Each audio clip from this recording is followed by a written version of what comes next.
ሰላም እንዴት ናችሁ? ዛሬ የምንመለከተው ስለ ፓኔል ችግሮች ነው።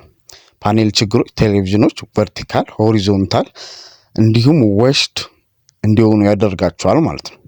ዌሽድ ማለት ሙሉ ለሙሉ ምንም አይታይም ወይ ደግሞ እንደዚህ አይነት ቀጫጭን መስመሮች ይኖሩታል ማለት ነው። እነዚህ የፓኔል ችግሮች የሚፈጠሩት ቦርዱ ላይ ቲኮን ቦርዱ ወይም ኮፉ ላይ በሚፈጠሩ ችግሮች ምክንያት ነው።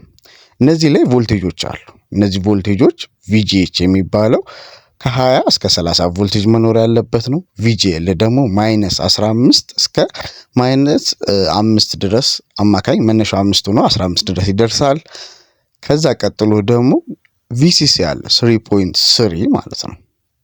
ይሄ ለማይክሮ የሚደርሰው ቮልቴጅ ነው ብዙ ጊዜ ማለት ነው። ቀጥሎም ሌሎች ቮልቴጆች አሉ። ኤቪዲዲ የምንለው ከ12 ቮልት እስከ 18 ቮልት መድረስ አለበት ማለት ነው። እነዚህ ቮልቴጆች አሉ የሉም ብለን ቼክ እናደርጋለን ፓኔሉ ላይ ሄደን ማለት ነው። ቪኮም አለ 15 ቮልቴጅ እስከ 8 ቮልቴጅ ድረስ መገኘት አለበት ማለት ነው። እነዚህ ፓኔሉ ላይ ቲኮንም ላይ እንደዚሁ ቀጥታ ፓኔል ላይ የሚገናኛል፣ ቲኮን ላይ የሚገናኛል። ስለዚህ እነዚህን ቲኮን ላይም እነዚህን ቮልቴጆች ማግኘት ግዴታ ነው ማለት ነው። ስለዚህ አሁን አንድ ቲኮን 12 ቮልት ሰተን እንመልከት። የመጀመሪያው ልለካው የሚገባው ቲኮኑ ላይ ቮልቴጅ ገብቷል ወይ ነው። ስንት? 12 ቮልት። እንደምታዩት 12 ቮልት ገብቷል።